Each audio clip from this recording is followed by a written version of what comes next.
Hello, everybody. I am Brother Luke. Welcome to this fun fellowship Friday night for the Church of the Eternally Secure. It's been a long time since we had a Friday night program. I'm going to try to do them as often as I can. I probably won't do them every Friday, but I'm going to sneak them in here and there. And I think I'm going to do it rather than the way that we had done it in the past with the group discussion. I think I'm going to have an individual on as an invited guest.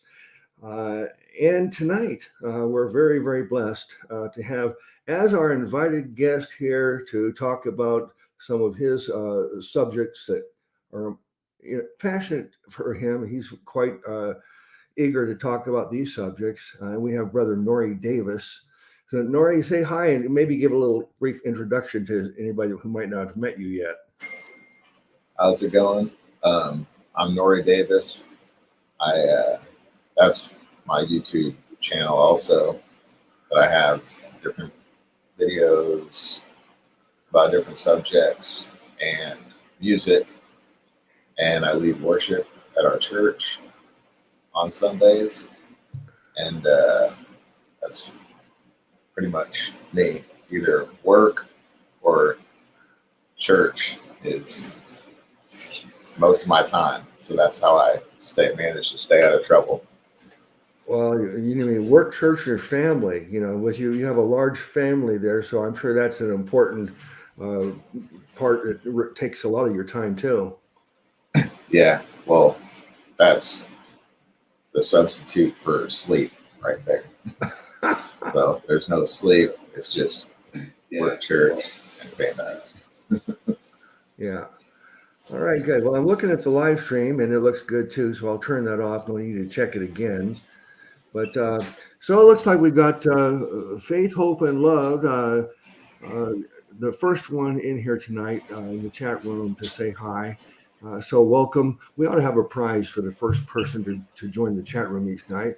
And we have Celine with us too. Hello to each of you. So as we get more people, I'll try to acknowledge and greet each one of you. But NORI, I was talking to my wife earlier about you. I was watching your video on tongues the other day, and my wife passes through and always asks me about what I'm watching. So I was telling her a little bit about you, and so she asked me tonight. She says NORI is a different name. What kind of name is NORI? I said, I don't know. I've never known another NORI. And I think maybe NORI is like part of the name. Maybe it's a shortened for something else. But she decided to Google it, and she found the meaning of the word. And I guess it's an Asian originally or something. But do you want to tell us anything about that or not? Well, you're on the right track. It's short for Noran, Noran. Oh, okay. And according to my grandpa, he's senior. My grandpa is 92, and he's Noran Senior. And so my dad was junior, and I'm the third. And then our youngest son is Noran the fourth, baby Nori. Wow. And so Nori was kind of like just so he didn't say Noran and 3 or 4 people turn their head. And but my grandpa told me that Noran, that he was named after his 2 of his aunts, his Aunt Nora and his Aunt Anne, and they made that one name Noran and called him Noran. And my middle name also is funny, is Lydell, L-Y capital D-E-L-L. L-Y capital E? Capital D. Oh, capital D. Lydell. Okay, Lydell. Okay, that's interesting. Yep. Yeah, both are unusual names in terms of they're not common. You don't hear them very often. Yeah, I've never met another Noran. Yeah, I've met Norman. Yeah, I think I've met. I think I've heard the name Lydell before, but I'm not really?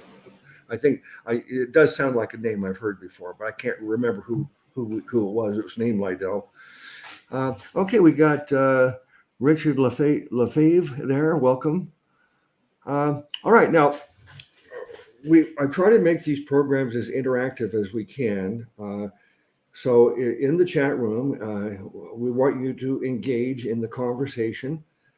If you have a comment or a question that's relevant to the conversation, if you want to put it in all caps, I can show your comment on the screen and we can discuss your comment. But if you're talking about something else, some other subject that's not relevant, then obviously that's not what we're looking for. But you're free to talk about whatever you want in the chat room. I don't care.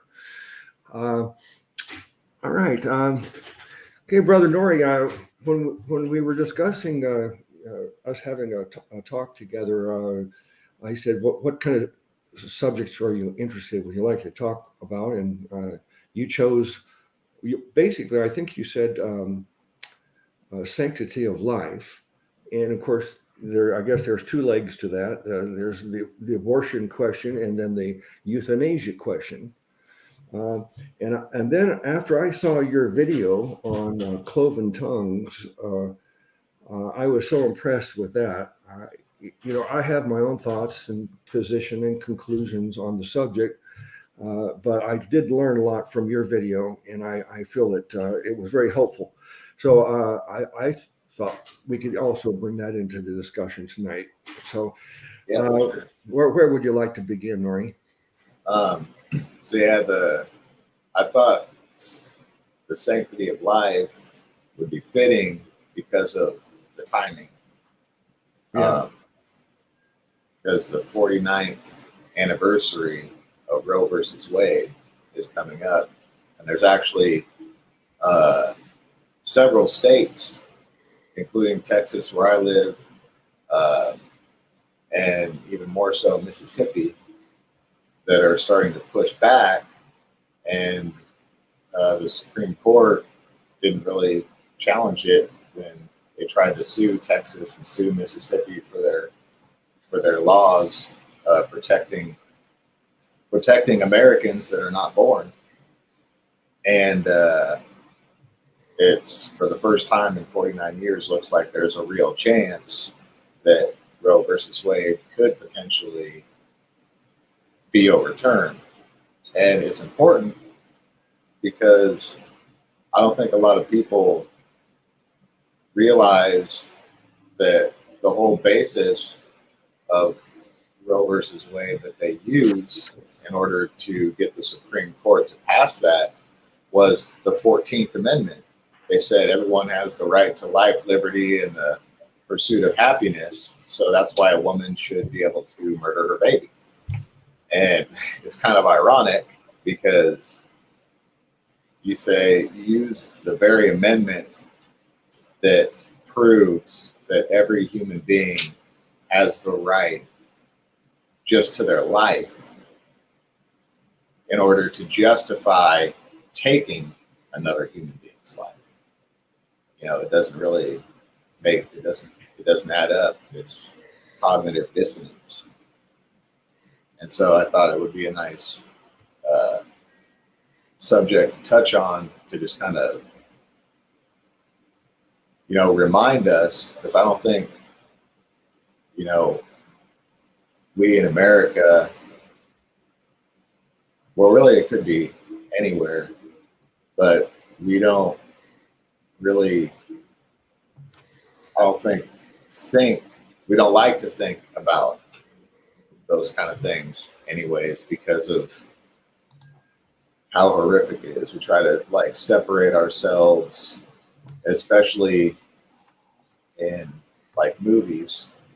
We watch a movie about horror to kind of, okay, the things that are horrific are away from us, and there's terrible things that happen in the world, and we find ways to separate ourselves from that rather than sober ourselves to that, and find ways to involve ourselves with our communities, to hopefully make an impact and to change that, because the more time has gone on, it seems like the more horrific the lost world is getting.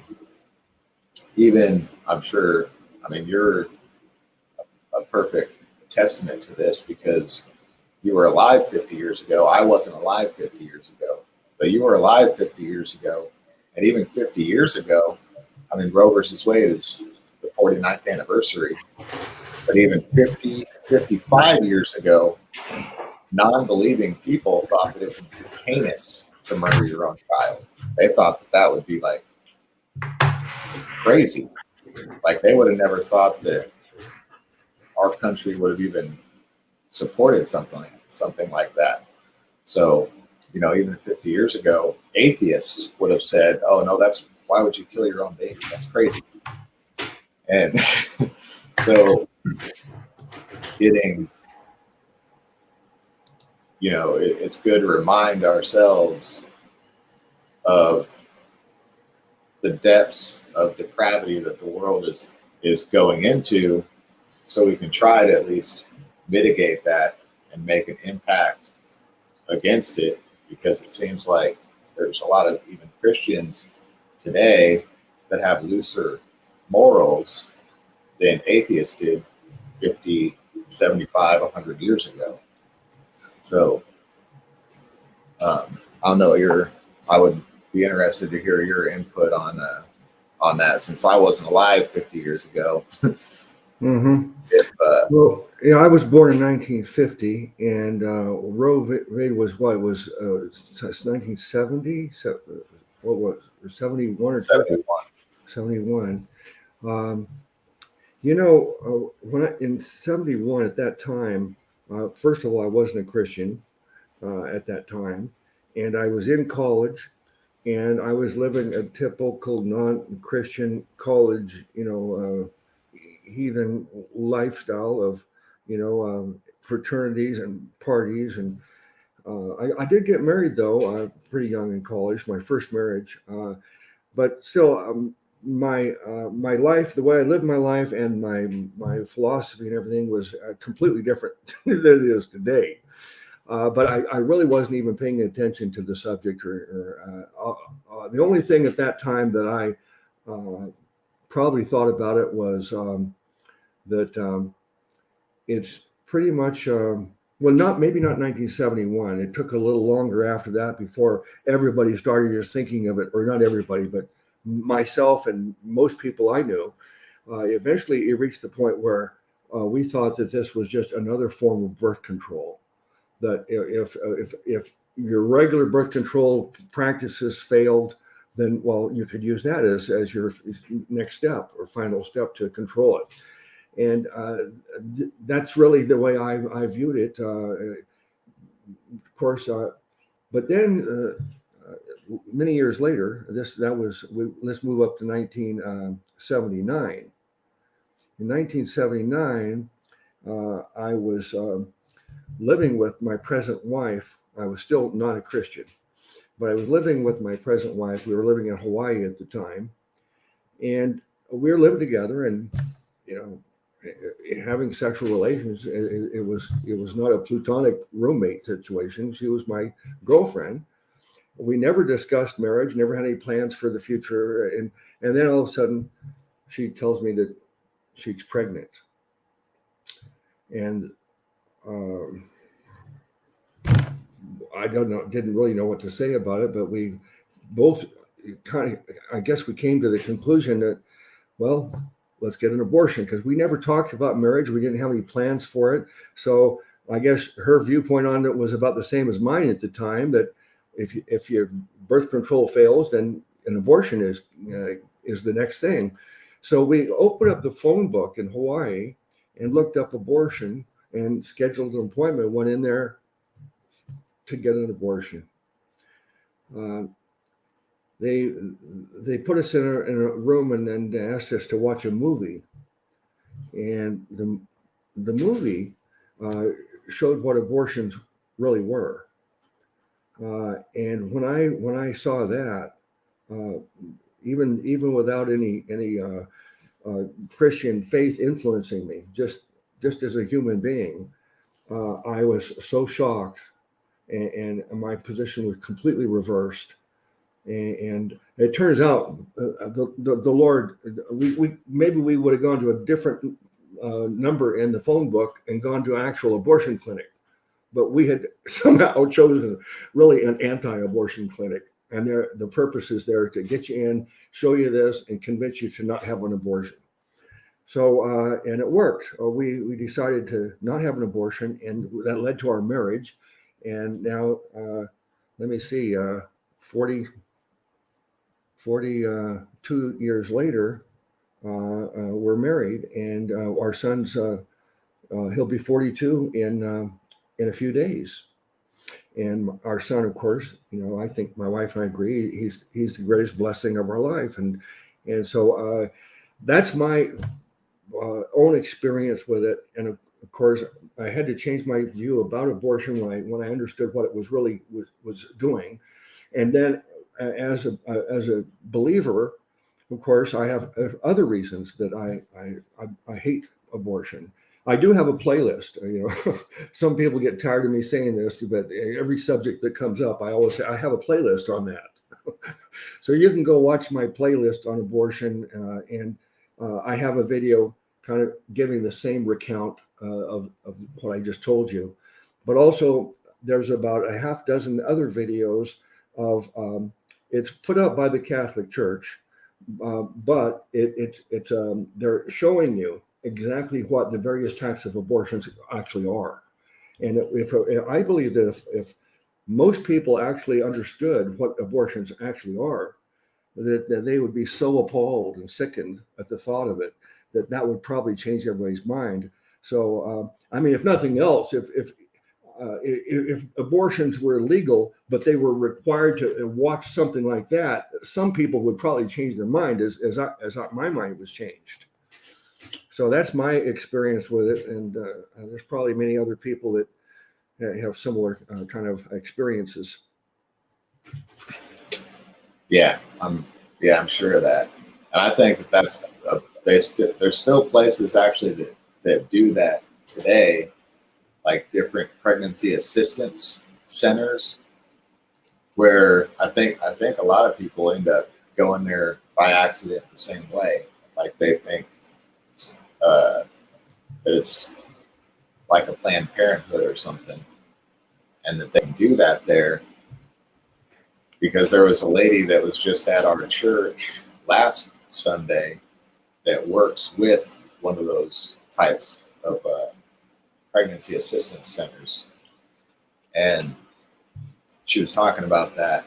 And I do think that obviously there are evil people out there, and there's,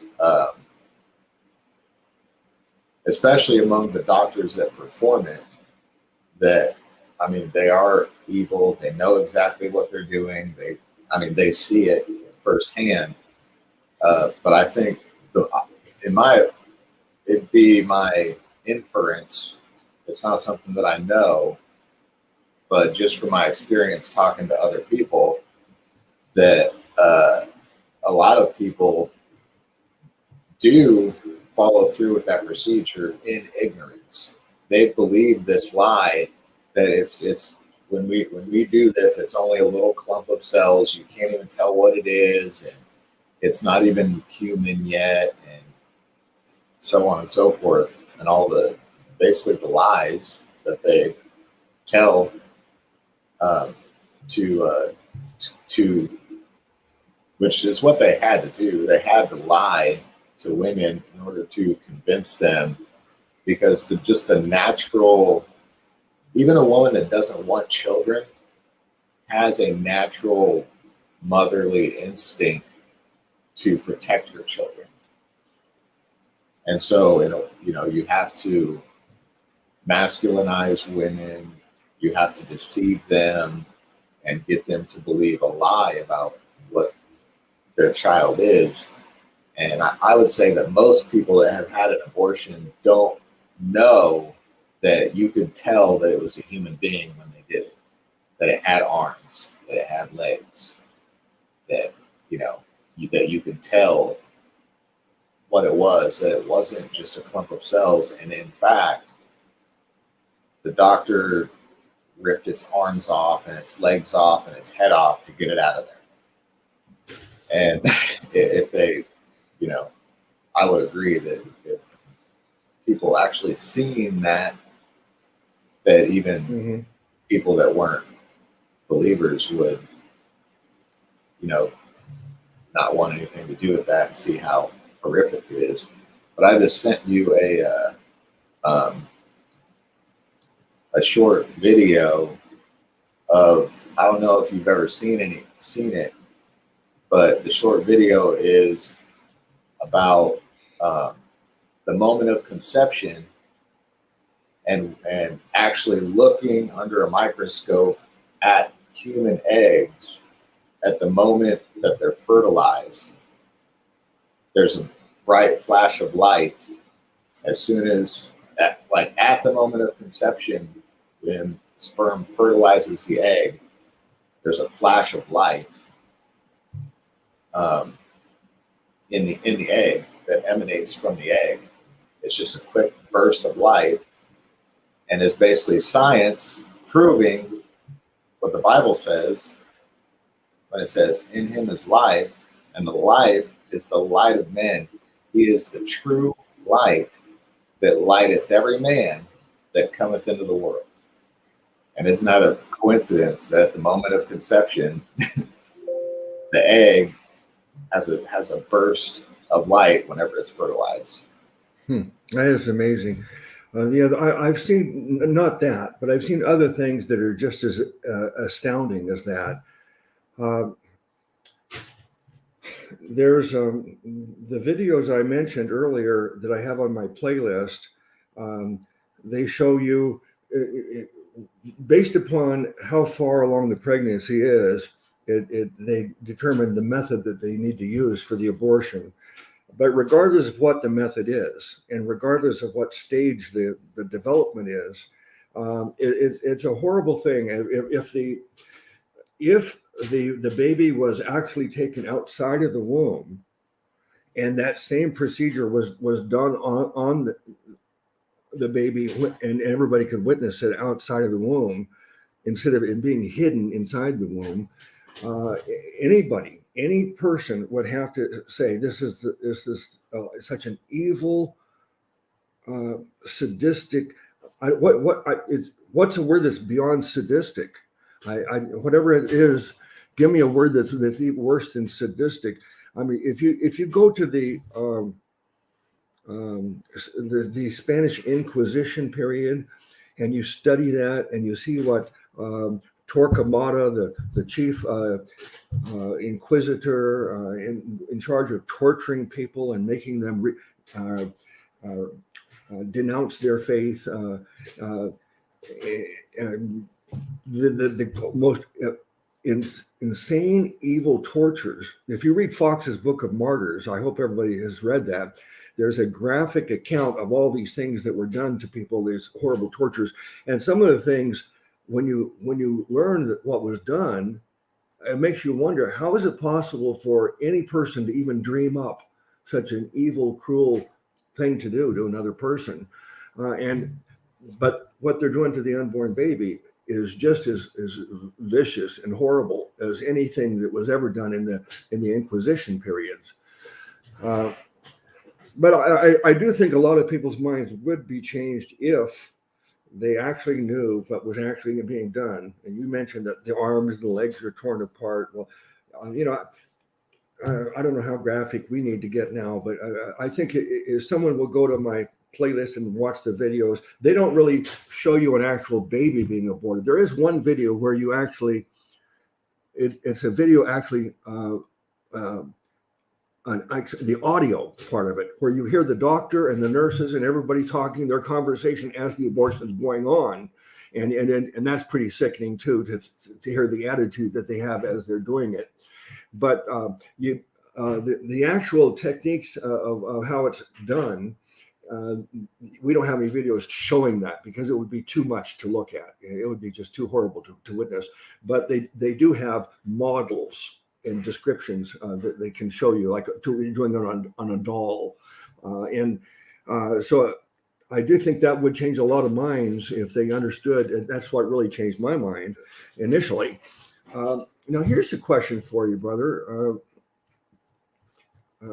Are you aware of any Christians that are what you would call pro-choice? Have you ever heard of any Christians who are pro-choice? I don't know any myself. It would be hard to it'd be hard to imagine anyone that would be. I'm sure there's people that are, I mean, Christians can be deceived just like anybody can be deceived. I'm sure there's Christians that have, and I think sometimes it might be someone that had an abortion and then later in life comes to the Lord and gets saved, and they're not necessarily really pro-choice, but they kind of are, to kind of protect their own sanity from what they did. Because it's really, I just try to put myself in that situation of, if I would have done that and then became a Christian, that would be so traumatic to really truly understand, to have that light bulb go off and realize what I did. So I'm sure that there are people out there, but I don't know any of them personally. I never talked to anybody that wasn't Christian. But I mean, there are Christians that are in the situation, like I said, where they have had an abortion, and thank God that that's not the unforgivable sin. That God is still mighty to save. He's able to redeem. And, many of the people that are involved in ministries with, the pregnancy advocate or pregnancy assistance centers are Christians who made that mistake before and now dedicate their lives to help women not make that same mistake. Mm-hmm. And, God uses them in a very powerful way despite the sin that they committed. So that's an important point to bring up. I am aware of some sisters who did have abortions before they got saved, and they've expressed how traumatic it was, and still even now haunts them. But we know, as you said, it's not unforgivable. By all our sins are forgiven and paid for anyway, and it certainly doesn't. It's not something that we will use to judge whether someone's saved or not either. But I was actually surprised that there's two people I know of who are Christians who are actually quite. Let's say one is very renowned, and the other one could be, as far as the amount of Bible knowledge that they have, is they're really qualified in terms of their depth of study. And both of these people have the conclusion that abortion is okay, that life does not begin until the first breath. And I'm thinking of some of you are familiar with Dr. Peter Ruckman. I had about 40 books in my bookshelf that were given to me by Brother Roy. Some of you are familiar with Brother Roy. His YouTube channel is Old School Bible Baptist, and he's 61 now. I met him when he was 11. I was 20 years old and a karate teacher, and he was a kid in the karate class. But we've been friends all these years and continued training together. But he he ended up going to prison 3 or 4 times. And he got into drugs and then robbed banks and would. He spent, out of 61 years, he spent about 30 years in prison, and he escaped from prison 3 times too. So he's a bank robber and a prison escape artist, you know. But he's a believer. Before he went into prison the last time, he gave me these Ruckman books that he had. He was a pen pal with Dr. Ruckman for many years, and they were very close. So I read all of Dr. Ruckman's books, and that led me to becoming what a lot of people call a Ruckmanite, someone who basically was a follower of Ruckman. Basically, a Ruckmanite thinks that Ruckman's pretty much right on everything, and he's the teacher, and whatever he says it goes. And I basically repeated and taught, defended all his positions for 25 years. And then I've moved away from some of the positions that he holds now. I've changed my view on in a few ways, but I was actually surprised to find that he, and this is one of the controversies about him, is that people are surprised to find that his conclusion was that abortion is not a crime, it's not murder, it's nothing wrong, it's perfectly okay, because life does not begin until the first breath. And then there's another YouTube person that some of you might know. She goes by her YouTube channel was named Brain Audi. Did you ever come across Brain Audi? She's very intelligent and very knowledgeable, and she's not so active on YouTube anymore as much as Vimeo and other places, but you know, I had a lot of private talks with her, and I was surprised to learn that she agreed that life does not begin until the first breath. And I don't know, maybe there's a verse in the Bible that they can use to conclude that. I don't know how they come to the conclusion, but there are a lot of verses. I haven't looked at them to study them for tonight, but if you wanted to, we could look at some verses. But there are verses in the Bible that are, let's say, that are telling us that abortion is wrong. I don't know anything in the Bible that would support it, but maybe there's a verse that says life begins when you take your first breath. I don't know.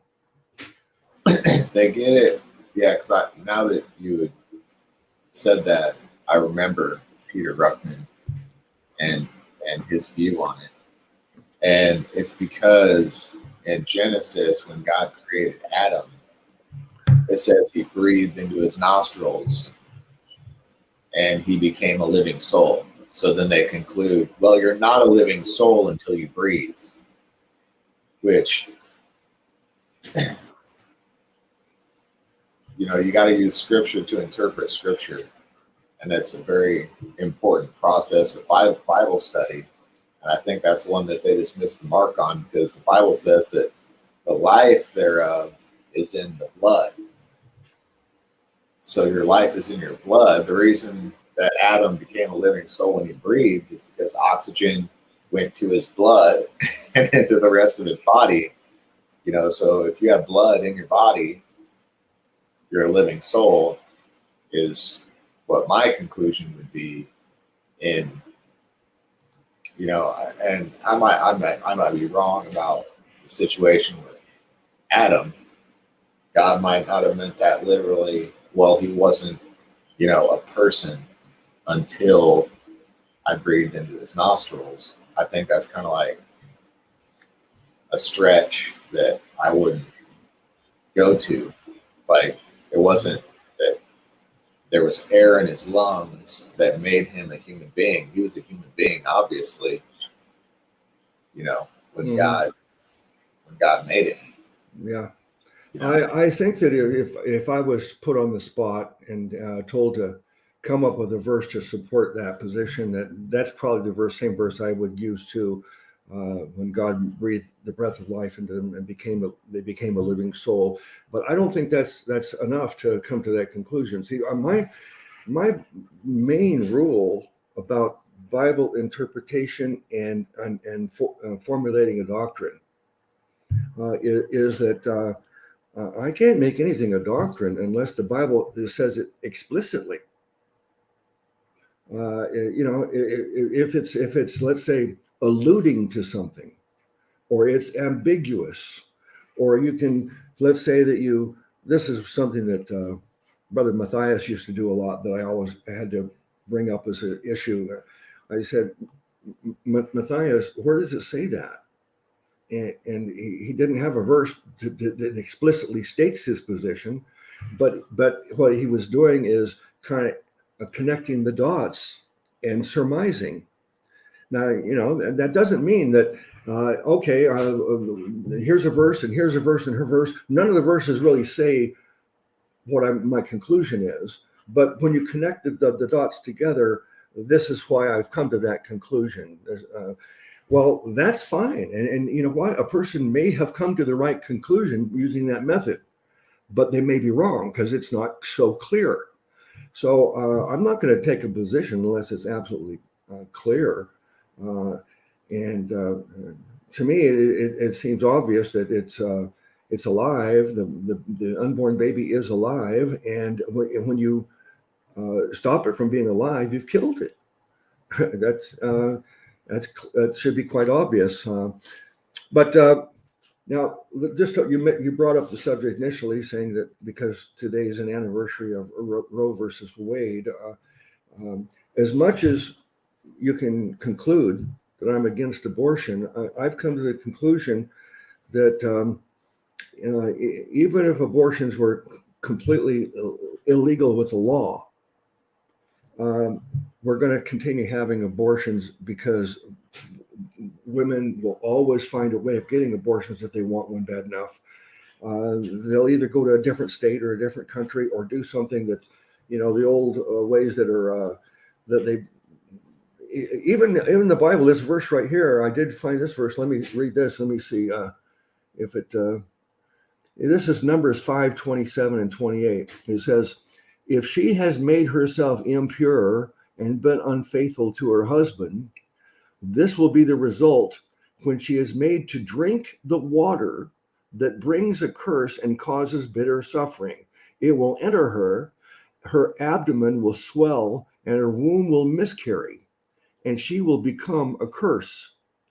If, however, the woman has not made herself impure, but is clean, she will be cleared of guilt and will be able to have children." Now, I just found that verse. I might have read it before in my life, but I haven't really taken time to study this. But it seems clear that it's telling us that there was a method of aborting back then, and this is telling people that you're not supposed to do it. Let me see, Numbers 5:27. Let me look it up in an amplified. 5:7.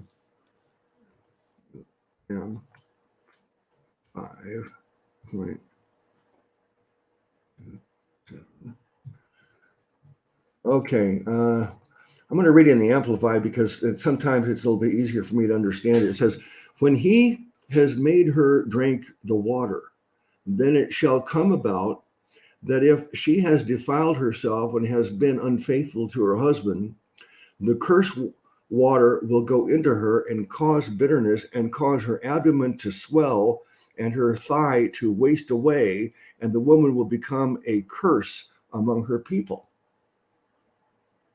I'm not so sure that her thigh to waste away. In the KJV it says, "and her thigh shall rot." But I don't know. That's just the first verse I looked at on the subject. But we don't need to go through all the verses, pros and cons about abortion. But the point I'm trying to make is that there's always been ways for women to cause an abortion. And some of them are maybe taking potions or doing some kind of procedure on themselves, or let's say a handmaid or a nurse would do it. And today, obviously, there there are ways to do it, and then there's doctors that will do it illegally. My point is that the only way that we're going to really stop abortions is to change people's minds about abortions, whether it's legal or illegal. If a woman wants an abortion, she's going to find a way of getting it. So what we really need to do is change their mind about it, make them understand what they're actually doing. And I think those videos I mentioned about, showing what an abortion actually is, it was so shocking to me when I learned what they actually do, that I was so appalled it changed my mind. And I'm sure, I bet you many people, it seems to me that most everybody would have to change their mind if they saw what actually is happening. So what do you think about that? Yeah. I think that image that they showed you and your wife at that time was very powerful. And I think that it's important when you're having that discussion with someone that believes like Peter Ruckman, or that's a believer that has come to a conclusion like they have. There's the even bigger struggle and hurdle to get over is if life didn't begin at conception and it wasn't a human that had all the same rights as you do, endowed to them by their creator, then why was it punishable by death if you hit a pregnant woman and she lost the baby? Because it's murder. Or if you, even in the United States, if you murder a woman who's pregnant, obviously her baby dies, you're charged with double homicide. You're not charged with killing the woman, and well, it wasn't a human being anyways in her womb, so it's only one one person, and it's her body. Both of them are her body. That's what I think is really interesting, is how even someone that's not a believer, just from a logical perspective, that's one of the lies that they tell.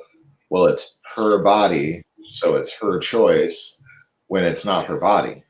It's a completely separate human being. If you took, from the moment of conception, it has unique, and this is a scientific fact. It's not theological. It's just a biological fact that it's a human being.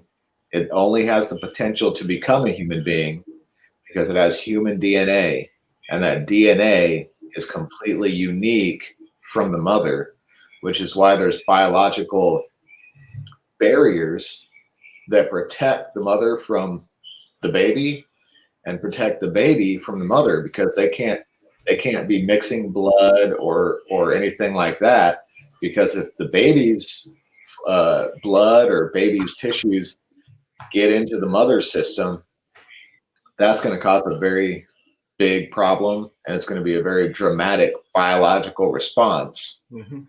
And in fact, that's how birth happens. The baby releases its own tissues into the mother, and the mother's body then has basically almost like an allergic response, where it's the same response that your body has if you transfuse blood without medications to mitigate that, or if you have an organ transplant without medications to mitigate that, your body tries to reject it. So that's the whole process of birth. It triggers a chemical response in the mother to then reject the baby, and that's the process of labor. Mm-hmm. So, yeah. Nori, let me ask you a question. you're not a medical doctor, you're not some kind of a PhD in science, but just any average person should be able to answer this question. Um, how many arms does a woman have? 2. How many legs? 2. How many heads? 1. Right. But so when a woman says that she has the right to do whatever she wants with her own body, alluding that what is inside her is her body, is crazy, because the woman doesn't have 4 legs and 4 arms and 2 heads. That's not her body. So I've always felt that position of any of the arguments that a woman could make or for their abortion, that is the stupidest one. It's not their body, obviously. But let's. There's another Davis in here in the chat room here. Did you notice that, Nori? No, I didn't. It's Ashley Davis.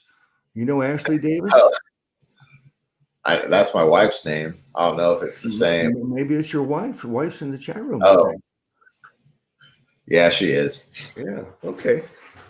All right. Well, welcome, Ashley. And let me see. Renee's there. I posted your comment up on the screen, Renee, earlier, in case you didn't notice. And let me see. T Violet. I don't recognize that name, so if you're new here, T Violet, welcome.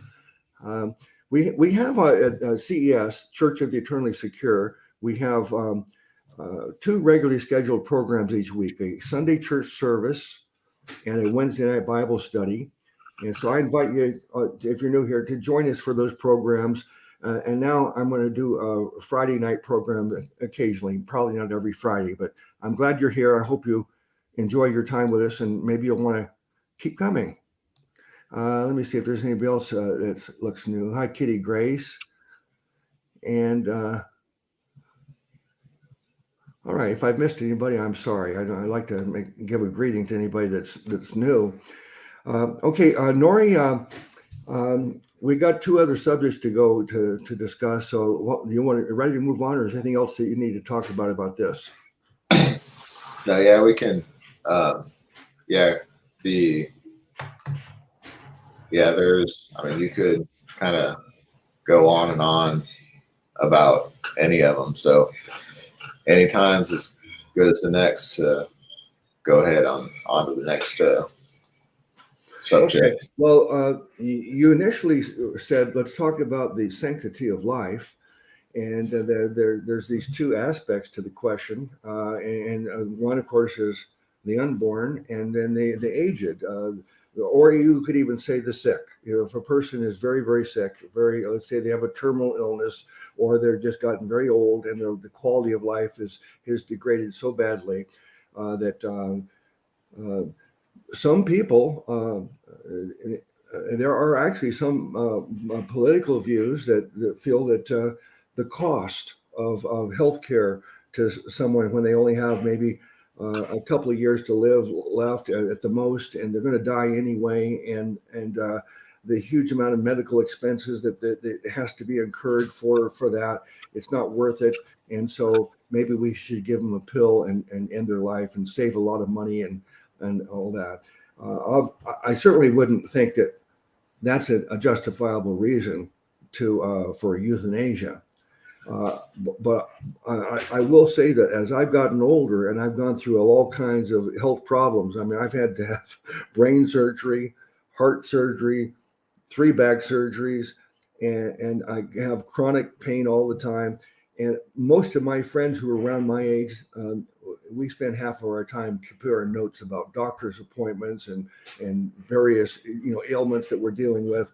And if you live long enough, you're going to fall apart, and you're going to suffer in these various ways. And so I haven't reached the point where my quality of life is bad enough that I'd rather not be alive. But people can reach a point where they can actually say, my suffering, my life, there's no joy, there's nothing left in life for me to enjoy. There's only suffering. And those people might want to have their life end early. I'm not condoning it and saying it's right or wrong or endorsing it. I'm trying to make people understand how a person could think this way. I've had thoughts myself when I've been so miserable at times that I'm thinking, man, to live is Christ, but to die is gain. I mean, for me, moving on is a wonderful thing. I'm looking forward to it. I'm eager to do it. I'm not going to do anything to bring it on earlier, but I could imagine a person reaching a point where they would say that I'm suffering so much, I just can't suffer anymore. What's your thoughts on that, brother? Yeah, I think it's important to make a distinction between making someone comfortable and basically a do not resuscitate, like them requesting do not resuscitate me. I want to make a sharp difference between allowing nature to take its course and euthanasia, because they're two very different things. Allowing someone to die when their body is trying to die is a very different practice than euthanasia. And I think that to euthanize is a humane thing to do for an animal, but is murder for a human being. And I can certainly empathize with the sentiment of, the doctors know I'm only going to live for, another year or another however many months or whatever. They know that I'm not going to get through this. I'm really suffering, just let me go early. And the reason that I would say that and it's something that like, this is something that I do have experience with, because my great uncle, my grandma's brother, was sick for several years, and we didn't find out until after he passed away that that's what he did, because that's legal in Colorado. He requested to be euthanized, and the doctor came in and put him to sleep forever. And I didn't even know that there was states that was legal in until that happened. And there's several states that you can do that. And I think that the trouble with it is you get on to a real slippery slope, because it might at first be people that have no hope. They're so sick they can barely even, you know what I mean? Like they're really old, and there's no chance that they're going to get better. Even if the doctors did everything they could and had surgery and did everything that they could, they wouldn't ever get better. And there are people that are like that. But when you start performing that procedure, you get onto a slippery slope. And then it's just like the argument with abortion. Oh, it's just women that get raped, and it's women that are about to die because of the baby. But now the majority of women that get an abortion is out of convenience. So if we start to say that someone can, who decides when your quality of life isn't good enough, and, can someone that's a teenager that's depressed say, well, my quality of life isn't what I want it to be, so just, put me out. And I think that you're in the danger of descending into that when you start where a lot of states have started with euthanizing people that are terminally ill or whatever. I don't know what all the qualifications are, but you start going down a slippery slope of heading to that sort of realm, because it's not anybody else's, even us. God has numbered our days, and it's not our right you know, to take our own life, because obviously when someone takes their own life in suicide, they would have been alive the next day. It obviously wasn't their appointed time, to face judgment. And yeah, so I think it starts getting real slippery once you start going down that road. Mm-hmm.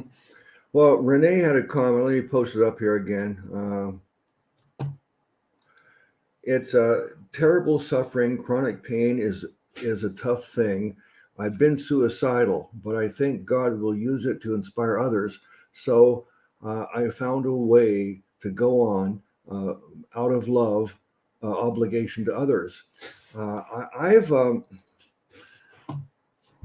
often, as I've gotten older and older, I think about my death more and more.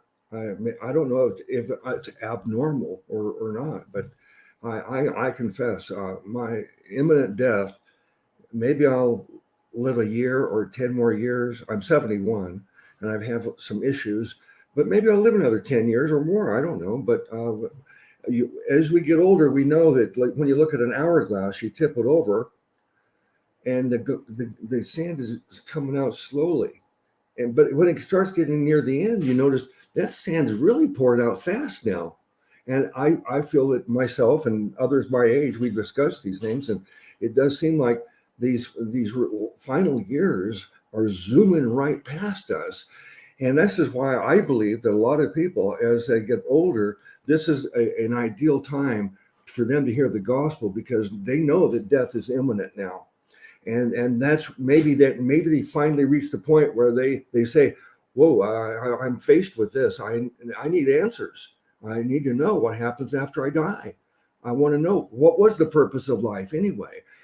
And again, I remember when we had the subject discussing it with Matthias once, and he thought that it was almost doesn't exist, that there's no such thing as a deathbed conversion. And I took the opposite position. I said, I think that probably the most likely time for someone to get saved is a deathbed conversion, because this is when they're afraid and they're worried. They want to, they need some kind of understanding and faith and confidence as what's going to happen next. And I think you do have sincere, true conversions, and as though the people are dying, and not maybe it's a year or 6 months, or that they're going through this. I have a friend right now that he's one of my oldest friends. I met him when I was in high school, and he's been my friend through high school and college. And I hadn't seen him for a number of years because he moved across the country, but he came back for a visit a couple of years ago for a short time. And it turns out that his wife of more than 40 years had just recently died. And so he's heartbroken, and now he's diagnosed with terminal cancer, and they don't expect him to live more than a year or two. And that was a couple of years ago, and I haven't been able to talk to him. I've tried to reach out and message him, but he was a believer, though. He was a believer since the early 70s, long before me. But his name is Don, or Arlo, and he hasn't returned my calls because I think he's just, some people deal with it differently. They don't want to talk to anybody, but he is suffering. The kind of cancer he has, I'm sure it's not easy. And so, people like that. And I thought about my death, how I've prayed for many years. Not many years, but the last few years, I've prayed quite a bit to the Lord.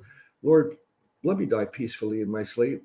Lord, please don't let me have a long suffering death, whether it's an illness or something that's painful and long.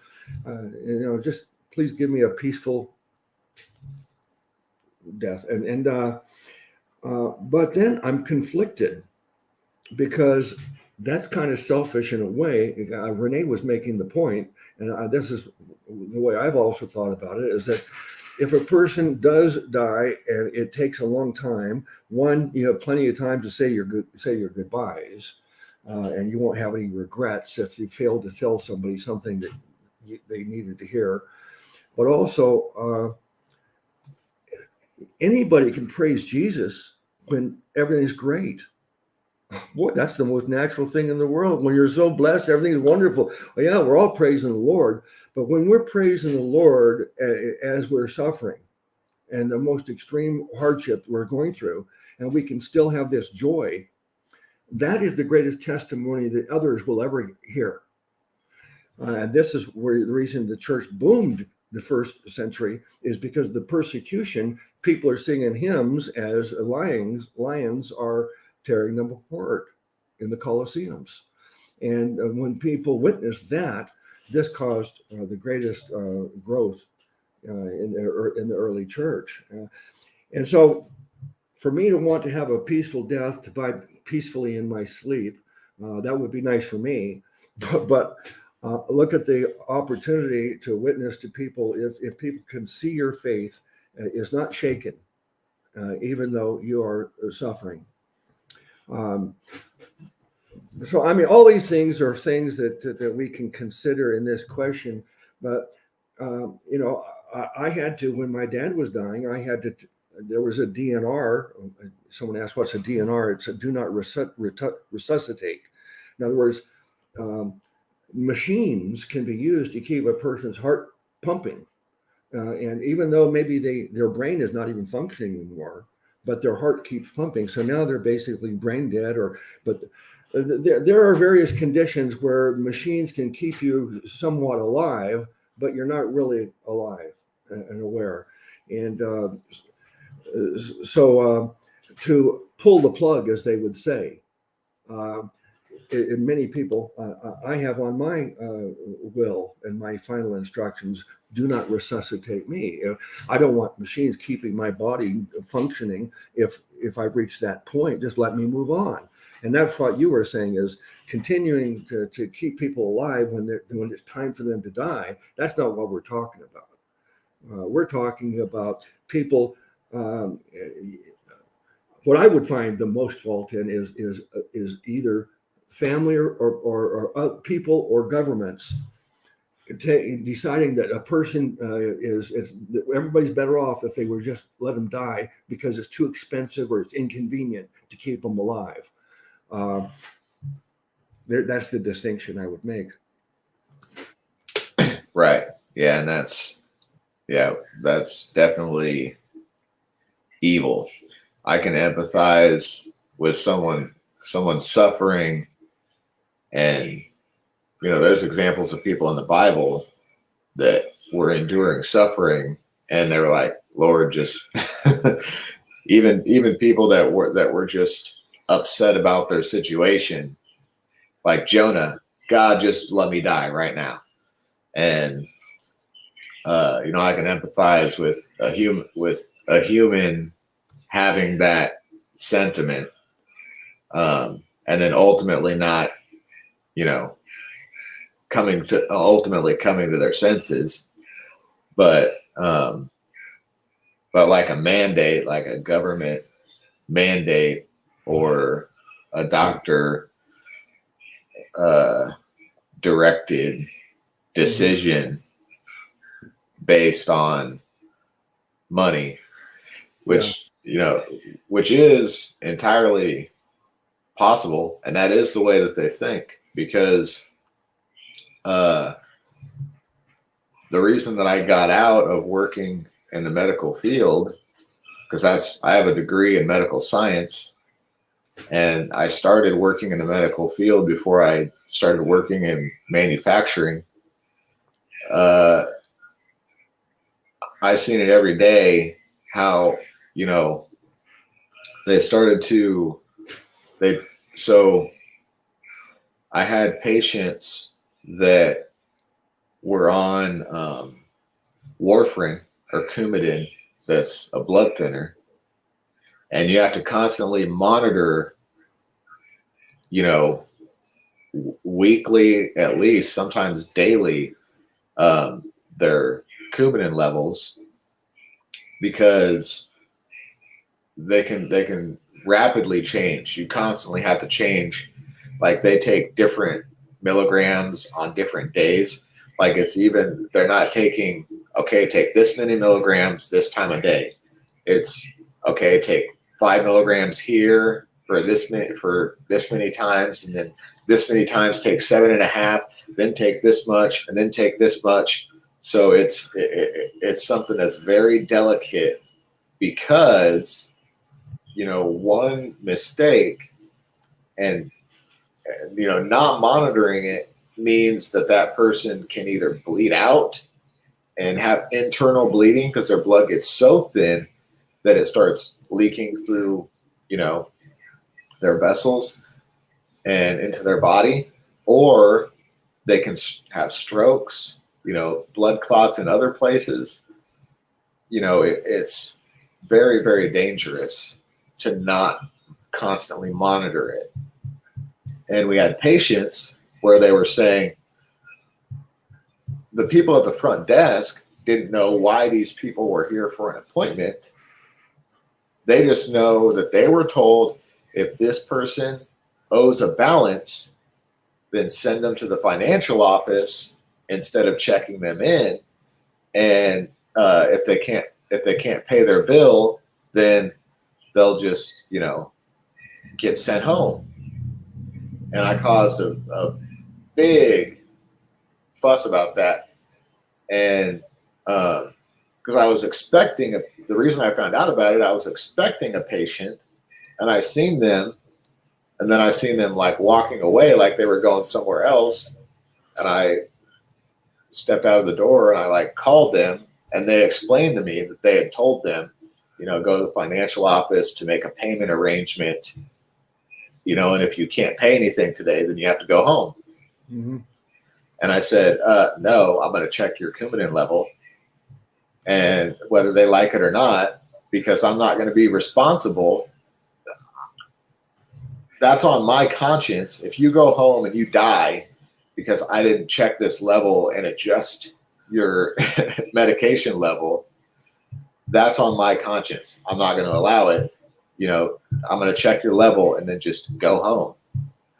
And so I got into it pretty bad over that with the higher ups in that medical facility, mm-hmm.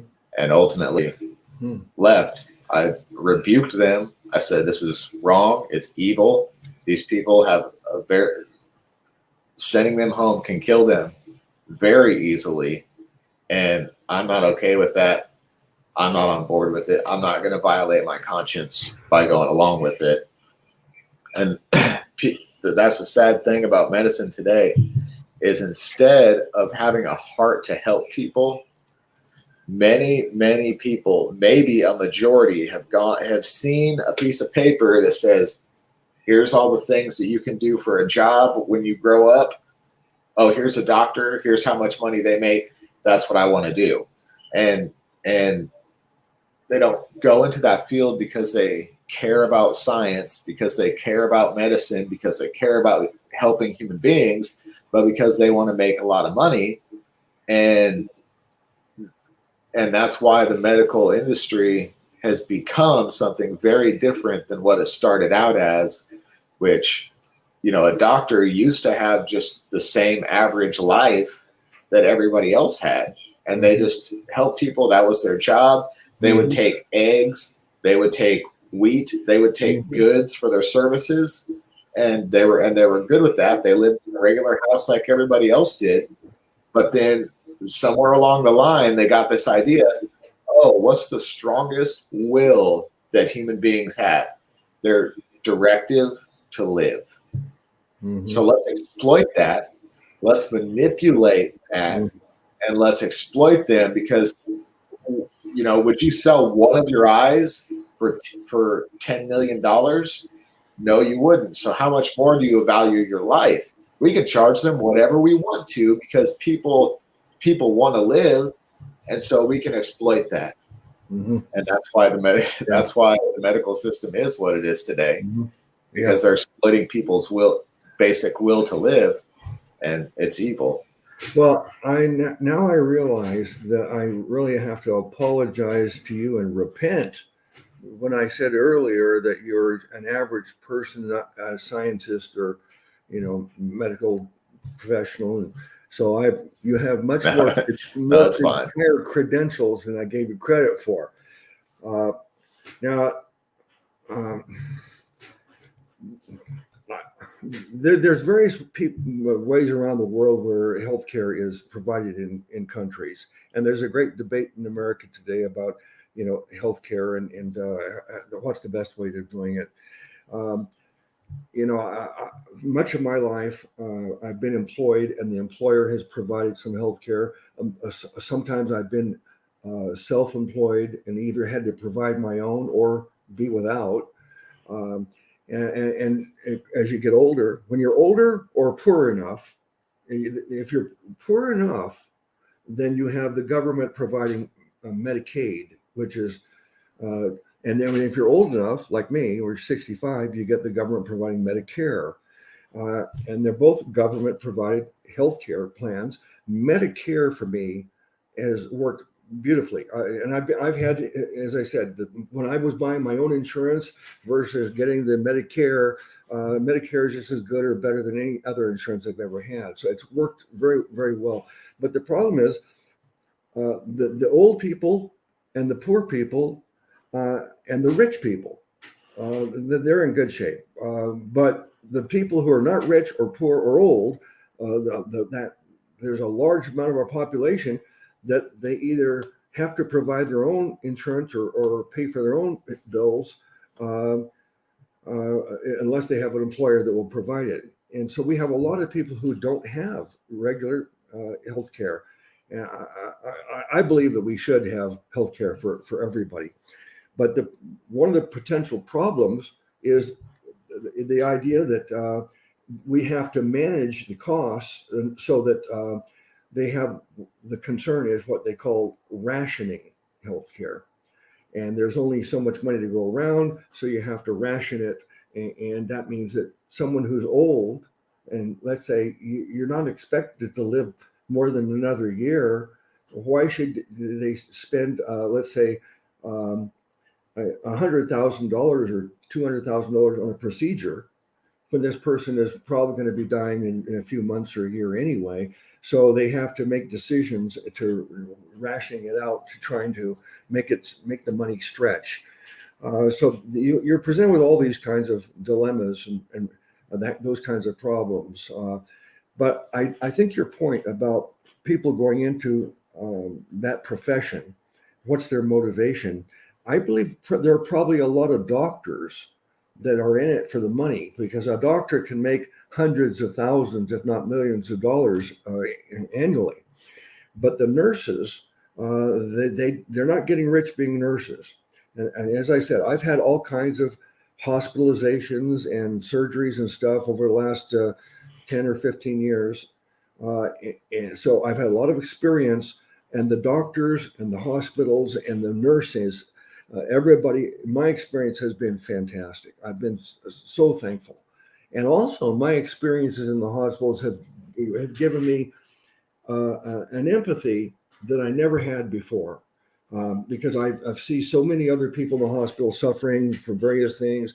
And the saddest thing to me I've ever had to watch is people going through this horrible ordeal of a sickness and illness, and they're in the hospital and they don't even have any friends or family, and they're completely on their own.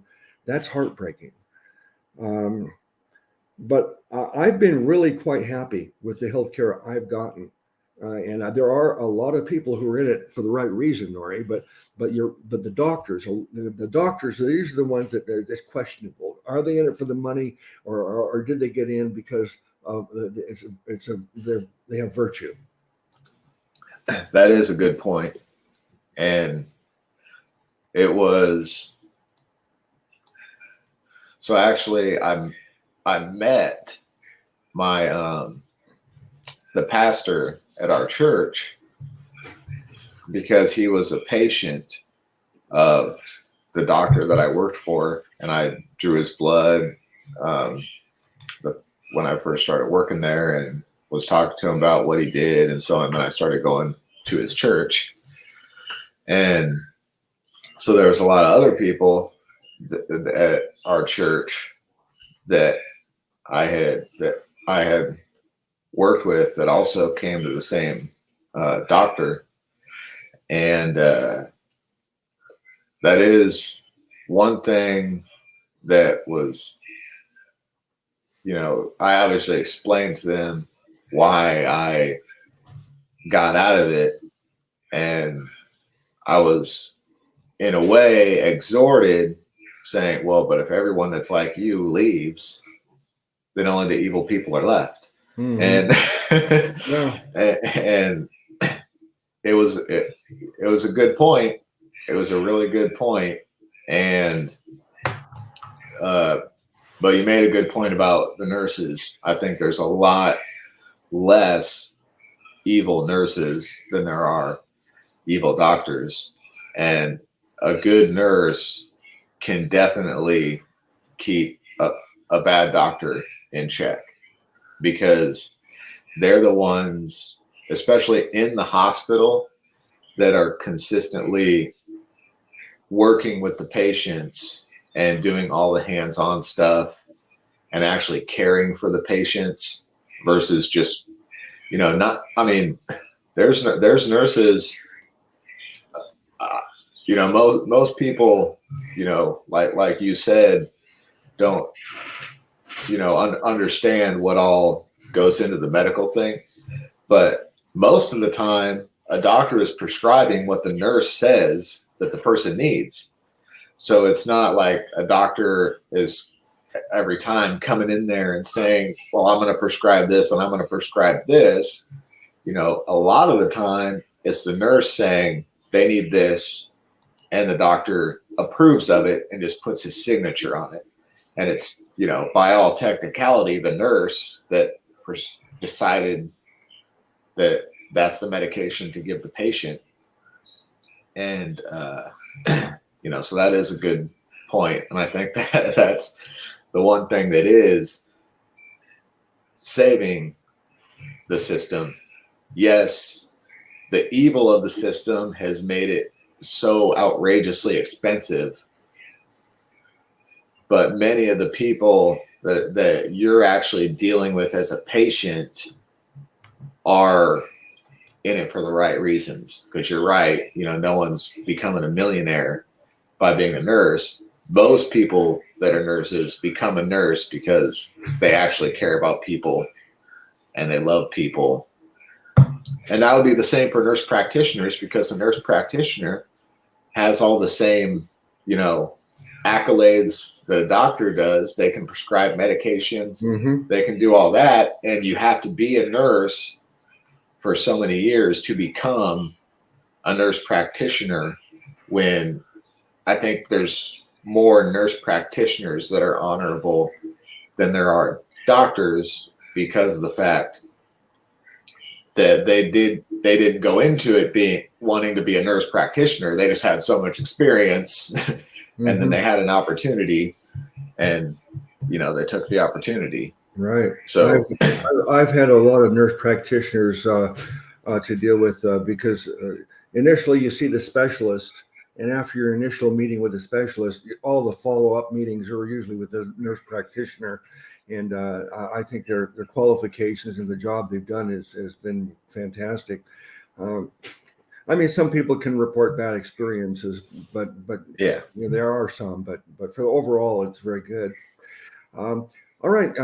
Anything else, or do you want to move on to tongues now?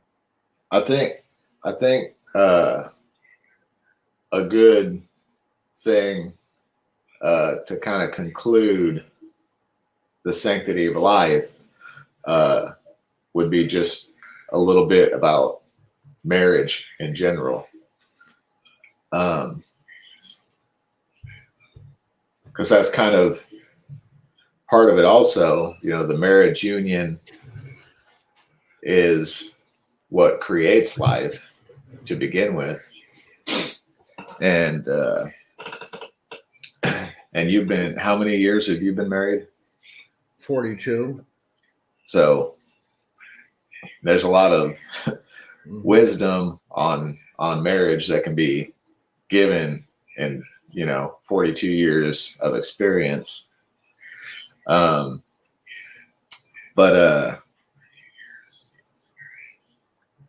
maybe talk about things that I have been divorced before. So I was already married and divorced before I married my wife now. And there's things that I learned about marriage and the family that obviously I'm happy to be married to my wife now. I don't wish I was still married to my ex-wife, but there is things that I learned that were very valuable to being in a healthy marriage now. And so I thought maybe we could give some thoughts on that, because I know that's something that a lot of people struggle with marriage, and the society in the TV shows that we watch and the movies that we watch, they've been kind of brainwashed with this depiction of marriage where it's normal for you and your wife to be like at each other's throats and always fighting and bickering, and well, that's just how marriage is. And I don't think that, for me now, it isn't that way. Obviously, when you have 6 kids like I do, that there's a lot of stress in a marriage and in, a family, because there's a lot of responsibility, a lot to keep up with, and finding balances. So just a little bit about our situation. We have 6 kids from almost 2 up to 10 years old. And actually the 10-year-old will be 11 in May. And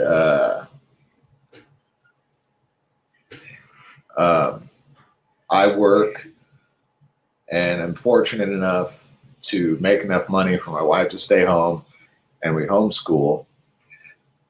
And it gets difficult, And I think one of the best things that I learned as a husband was to mind my own business. I used to make this mistake of trying to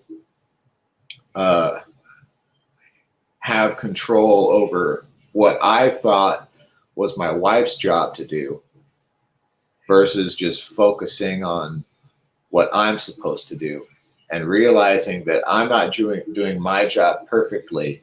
So when I am doing my job perfectly, then I can criticize my wife and tell her how bad of a job she's doing and everything else. But until then, I need to work on myself and make sure that I'm doing everything that I'm supposed to be doing, and she can worry about herself, and the Holy Spirit will sort all that out. And one of the things that really helped me was to really realize through just regular reading of the Bible and regular daily Bible reading and studying the Bible, that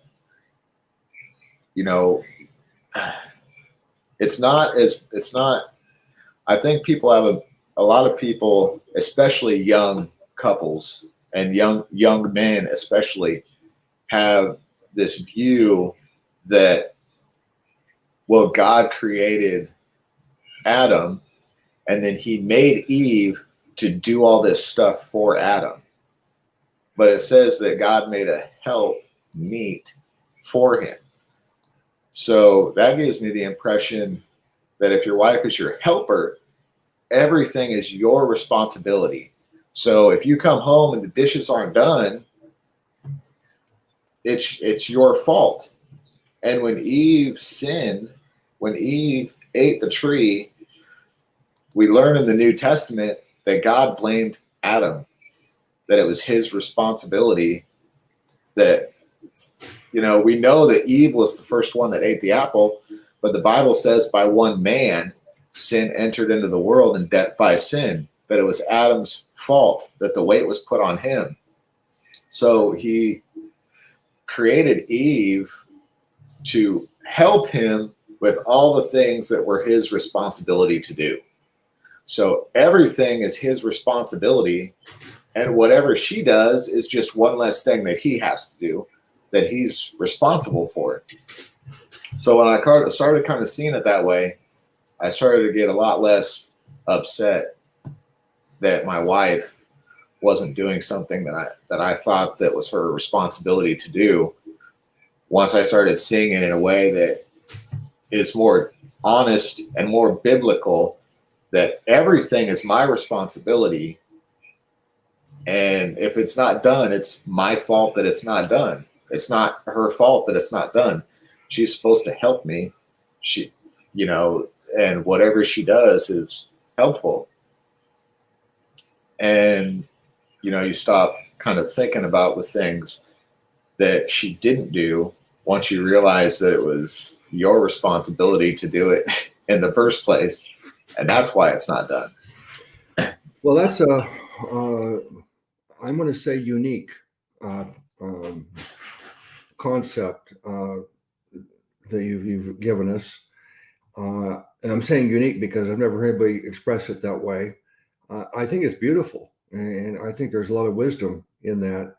And I'm sure that your marriage is very blessed because of that attitude that you just conveyed.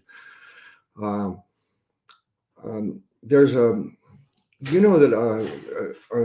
I've worked very closely with Sister Renee now for almost 5 years. And when we first started working together, there was some controversy about her role and women's roles in the church and women speaking or teaching and all that. And Renee and we got flack over it, but my view not only was more leaning towards women having more of a role than other people thought. But since that time, I've moved even further in that direction. There's a woman named Cheryl Schatz, Schatz, and I just watched some videos of her, a series of her videos recently about women's role in the church, and I hope everybody will go there and watch that. It'll maybe change your mind about some of the verses that we think mean one thing, but when you really dig in and look at the context, maybe there's a different way that it was intended. But rather than going off in that direction, the verse that's always been important to me in marriage. I actually know people, Nori, men. I suspect the primary reason that they became Christians, if they are Christians anyway, I don't know. But I think their motivation might have been the appeal to them was this verse here: wives, submit yourselves unto your own husbands. So they felt that they could, if they had Christian marriage like that, that would give them this power over their wife, that their wife had to obey them and they could be the boss. And I think that is very appealing to certain men, not many men, but there are some men that I believe that's their motivation. But they missed the verse that says, husbands, submit to your wives. And people say, well, where does it say that? It doesn't say husbands, submit to your wives. Well, didn't you read the verse that precedes? wives, submit to your husbands. Right before it says, submitting yourselves one to another. Now, in other words, Jesus gave us an example. He insisted on washing the feet of the apostles. It's the most humiliating thing a person could do is to serve, is to wash someone else's feet. And he, being Lord of Lords, he washed the feet of all the apostles as an example to us to be humble servants. And if you want to be great, he says, be the servant. So what am I supposed to do? Take this verse, submit yourselves one to another, and say, okay, I need to adopt this attitude of submitting and serving others. So I want to serve Brother Nori, and I want to serve everybody else here. But there's one exception. I'm not going to serve my wife because it says she's supposed to be serving me. So yeah, I'm supposed to have this humble attitude of serving everybody, but my wife is the exception. If anybody should be the exception as far as the top of the list that I want to serve is my wife. And so there's another, I don't know where this is in the Bible, but there's a happy wife is a happy life. If anybody in the Bible ever said it, I'd probably be Solomon saying something like that. But because I think there is wisdom that if you are doing everything you can to make your wife happy, guess what? She's going to try to make you happy too. And so that's the best thing is don't worry about them, what their duties are to you and everything else, but just do everything you can to be loving and kind and generous to them in every way and serve them. And you'll be surprised the kind of reactions you get if you do that. So, so I guess you gave us some great insight and wisdom in your I don't know what to call it, your philosophy of marriage. You had some other things to say the other day that privately that were really quite interesting and revealing, and I think everybody would benefit from them. But I don't want to say anything out of unless you wanted to tell anybody about it. Let me remind myself. About the letters. Oh yeah. So we don't buy each other gifts. There's probably exceptions to that. I've probably gotten her a gift before, and she's gotten me a gift before. But for her birthday and my birthday, and on our anniversary, it's our kind of tradition to write each other a letter. And on my birthday, she writes me a letter, and on her birthday, I write her a letter in lieu of buying gifts for each other that basically express different things, basically to exhort one another and to express what I love about her, how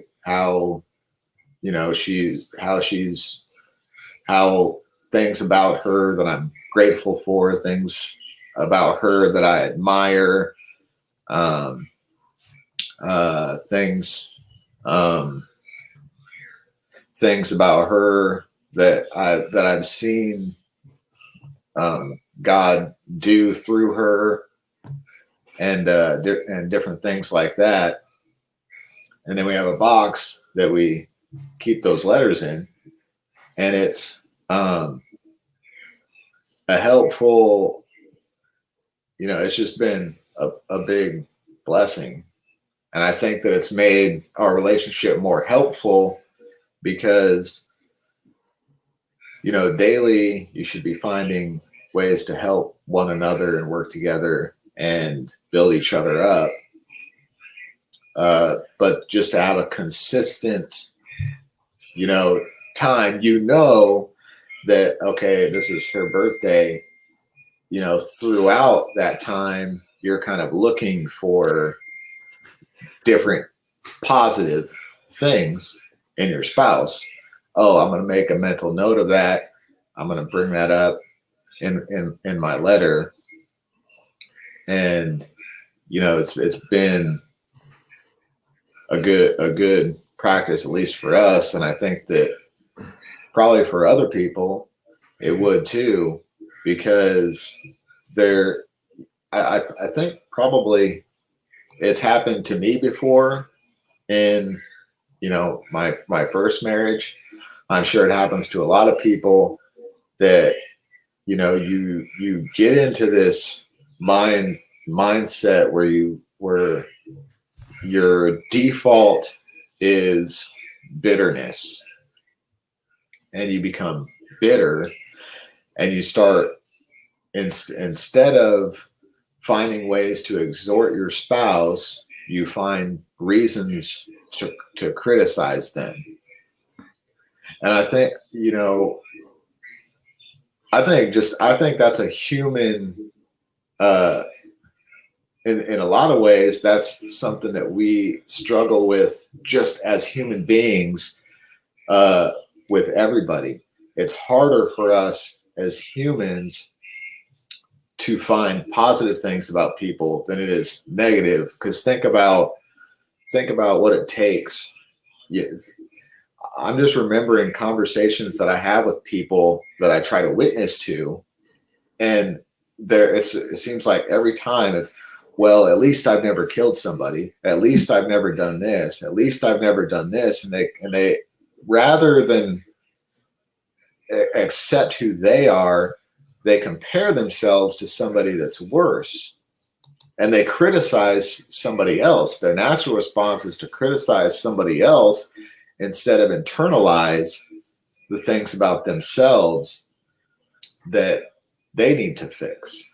And so an act of grace takes realizing that you're not perfect, so why would you expect somebody else to be perfect? And so that's just a good practice all around, not just to your spouse, but to other people, to other believers, to non-believers, to other family members. And one of my struggles would be with my children, because because of how much love and care I have for my children, it scares me that they're going to make this mistake or that mistake. They're going to grow up and be on drugs or drinking alcohol or doing this or doing that. So it makes me like more strict and more, I guess strict is the right word. And so that's one thing that I have that is one of my struggles that I try to work on, is not allowing, because I think if it gets too bad, it could potentially drive a wedge between you and your child, and maybe cause that to be the case. Maybe bring that into reality, the very thing that you're trying to prevent. So just in being perfectly open, that's my biggest struggle is exercising that with my children. But We got Brother Merle here with us. Do you see the post he made? I put up on the screen there. Oh, yeah. Mm-hmm. Amen. Welcome, brother. Nice to see you here. Well,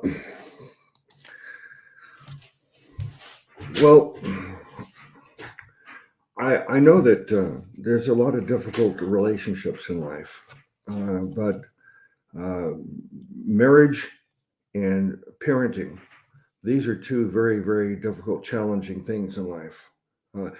Maybe some people they marry the person that is just, there's never any conflict. I've actually heard of some people that they've been married for like 40 years or something, and then their anniversary, no one's ever seen them argue. They've never had any disagreements, and then all of a sudden there's a divorce.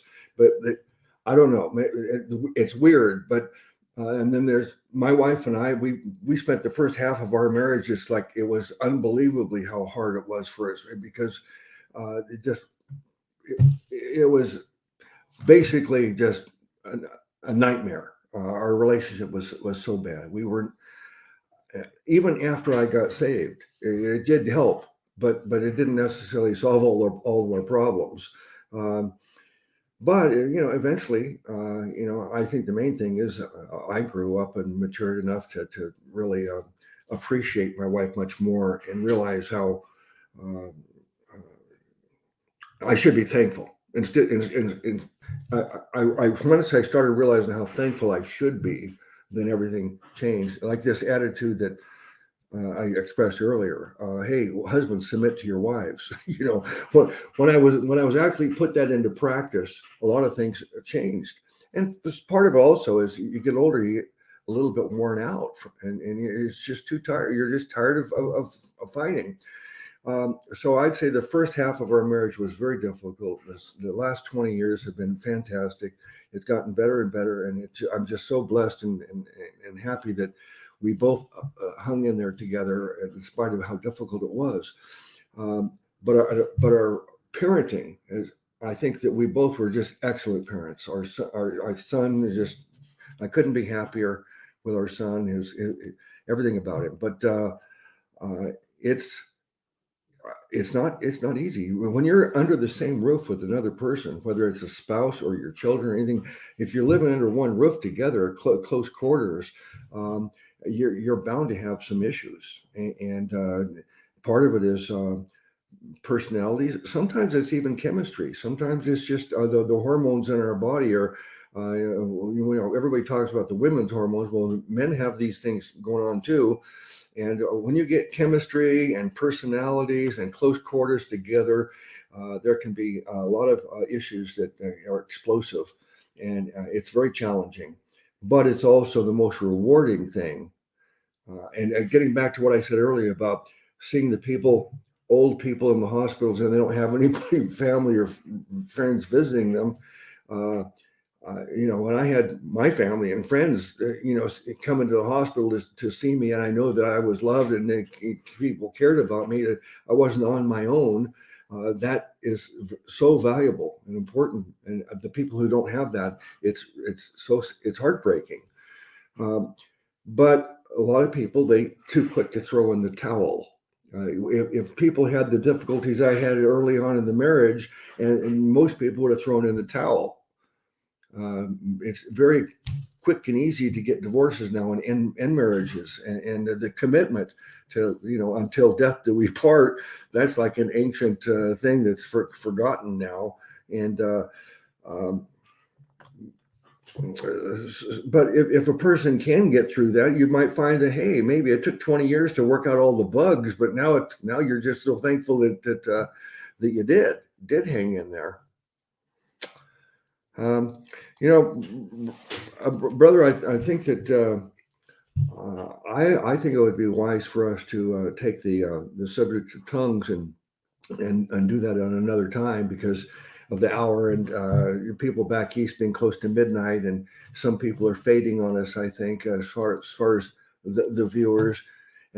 So I think we talked about abortion and euthanasia, and rather than tongues, we talked about marriage and family relations, and I think that was very.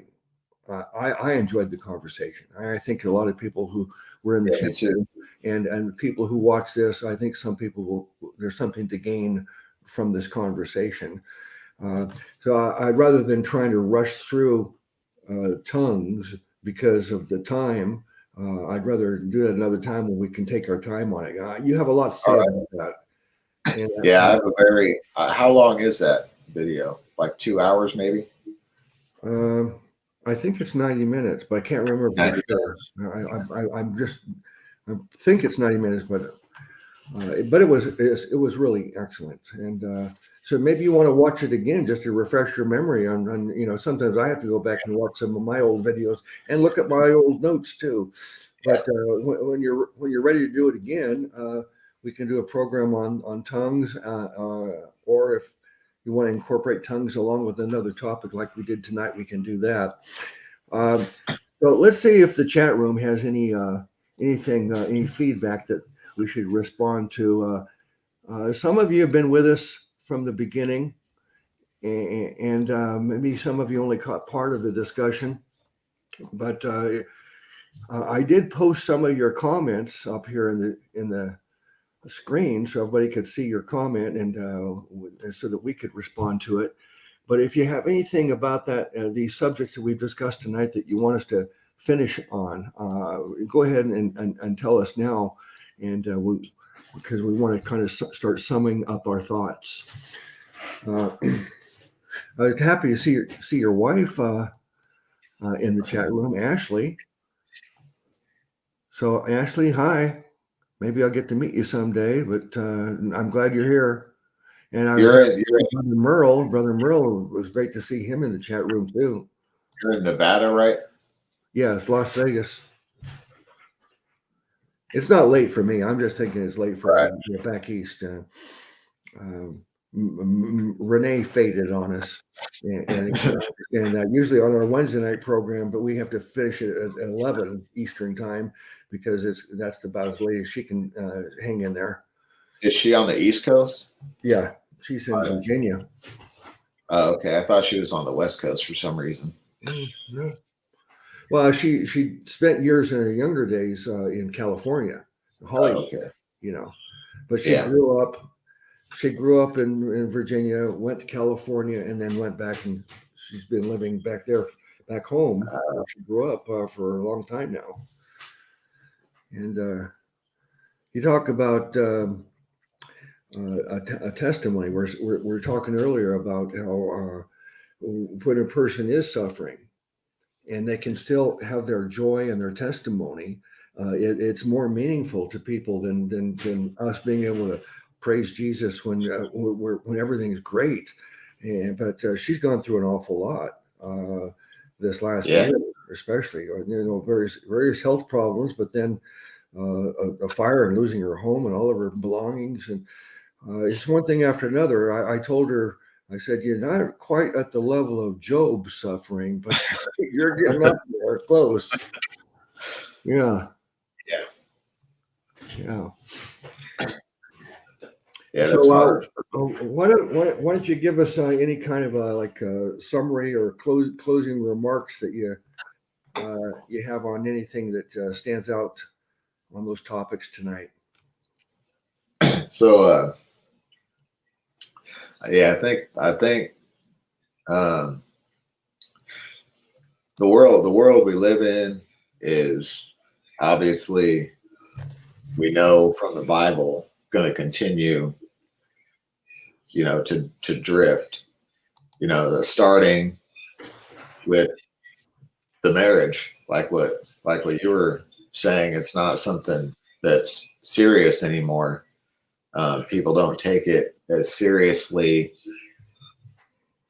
as they used to. It's more like they see it the same way as like a boyfriend and a girlfriend. We're just, and the sanctity of life kind of naturally follows. If you have a perverted view of marriage, that's going to pervert your view on anything, that comes into it, because human beings are selfish. A man wants his wife to just shut up and do whatever he says because he's the man, instead of being a man that's worthy of respect and a man that's worthy of being followed. I kind of see it the way that the Apostle Paul said, "Follow me as I follow Christ." So, if you're following Christ and you're living in a way that's honoring God and honoring Christ, then there's no reason why if your wife is a believer, why she wouldn't follow you. But if you're trying to hold her under your thumb, then she's going to try and get away. A lot of people try to lead, they lead their wife into the fire, and then they wonder why she's not going to follow. I mean, do what you're supposed to do, lead her into the light. And a lot of times, because me and her would be a good example of what you were talking about. We don't have like huge arguments, and we're screaming in each other's faces and doing all that kind of stuff. Everything's a discussion. Here's what she wants to do, here's what I want to do. I mull that over. Sometimes she's right, a lot of times she is. And we usually I mean, you can agree to disagree a lot of times without having, a big fight about it. But yeah, the sanctity of life,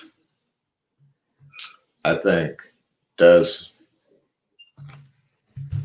probably start with marriage and your view of family, because life is going to be more important to somebody that has a healthy view of marriage and family than someone that doesn't, like the secular.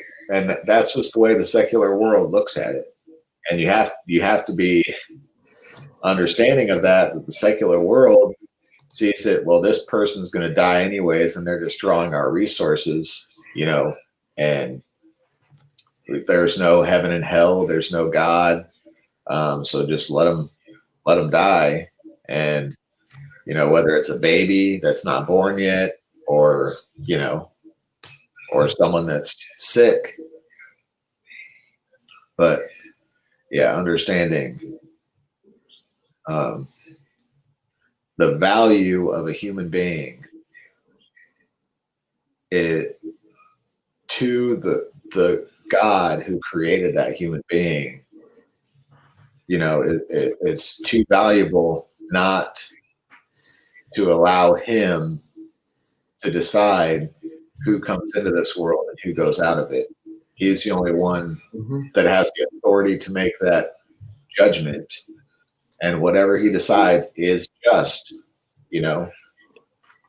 That's just the way it is, and we should humbly accept that God knows when it's the right time for someone to die. Because Brother Yankee Arnold, as far as I know, he's still in the hospital. I think he's getting better, but him being in the hospital sick, he's already led his nurse to the Lord.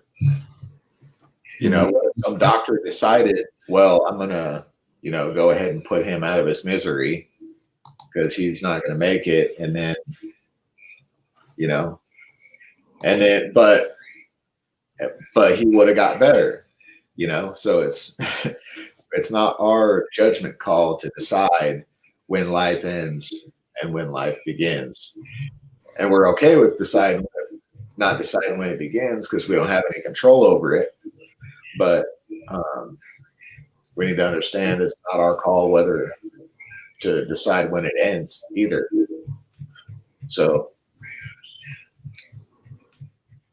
and if anyone was looking forward to discussing the issue of speaking in tongues, there is a video, like Luke said, on my channel that's very thorough and comprehensive on the issue that you can watch in the meantime. Cloven tongues. Yeah. All right. Well, I look forward to next time we discussing that. As you were making your last remarks there, I'm thinking about the value of human life, and if Jesus loves us so much and he values every person so much that he's willing to suffer and die for them, we should certainly value everybody's life too. One of the conversations I've had with you, recently privately, and then our conversation tonight, Nori, at the risk of sounding like a flatterer, because Solomon, he warned us about that person that's flattering, but I really, I'm surprised. I hope that's not sounding wrong by saying I'm surprised by it, but the wisdom you have at your age of 37, if you don't mind me telling everybody, you're 37. I didn't get saved till I was 36, and so that was 35 years ago. So I've had half my life saved and half not saved. But even after I was saved, many years, I was still quite foolish. And as I told you, even after I got saved, the problems with the marriage, I was kind of a slow learner in some things. I was not responsible financially, being disciplined. I wasn't really good with my marriage relationship.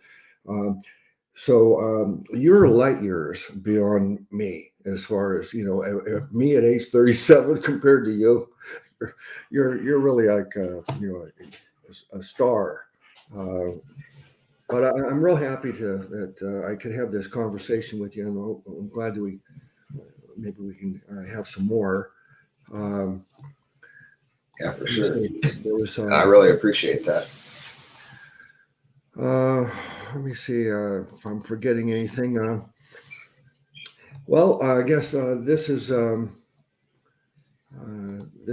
Friday, so the next church C.E.S. program is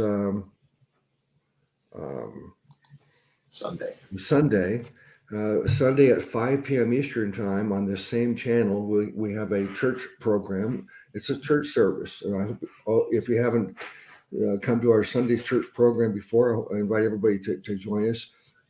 And then every Wednesday night, Renee have a Wednesday night Bible study that starts 9:30 p.m. Eastern time for 90 minutes. So I invite you all to join us for that too. If you're here for the first time, I just want to make sure I extend a happy welcome to you.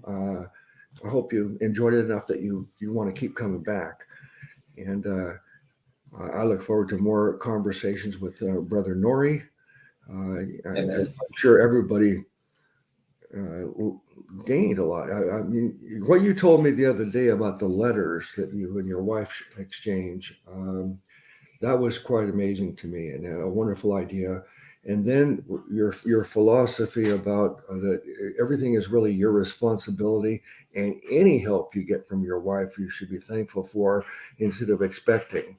That is a very mature and wise conclusion. And I hope everybody learned from that. Everybody will benefit if you could learn from Nori's experience. I think it's a breakthrough. I learned from people older than me because I have a habit of actually really considering what people that are older than me say. Ever since I was young, I was that way. Anytime someone older than me was talking, I ate the meat and spit out the bones, but I always paid attention and let it sink in there and consider it. Yeah.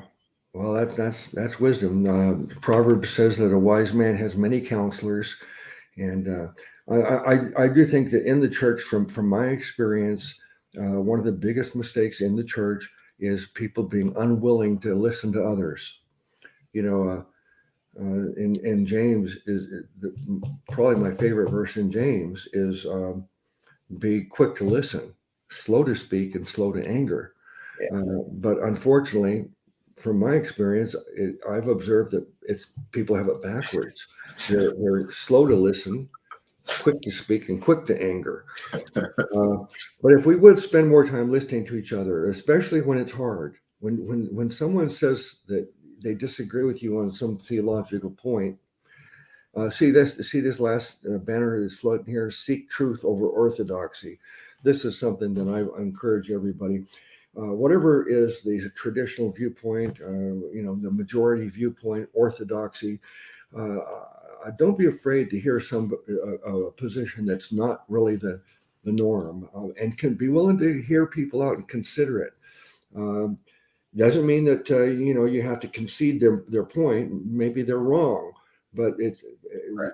we should be willing to hear each other out and consider other points of view. And what is the verse that says, if you answer before you hear, you're a fool and it's folly, something like that. Yeah, he that answereth the matter before he heareth it, it is folly and shame unto him. Exactly. So if you're giving people an answer, or you're stuck in a conclusion and you're not willing to hear someone out, that's quite foolish. So hear them out. I'm happy that I've been willing to do that, because over the years, a few times, people convinced me I was wrong, and I had to change my mind. So that's why, to me, truth, whatever it is, it's more important to me than whatever the popular positions are. All right, Brother Nori, let me show my hat here. Let that be the final thought for everybody here tonight. Thank you, Brother Nori, for the time you gave us tonight. And thank you, everybody in the chat room, and anybody who may watch this video later. Bless you all in the name of our great Savior God, Jesus.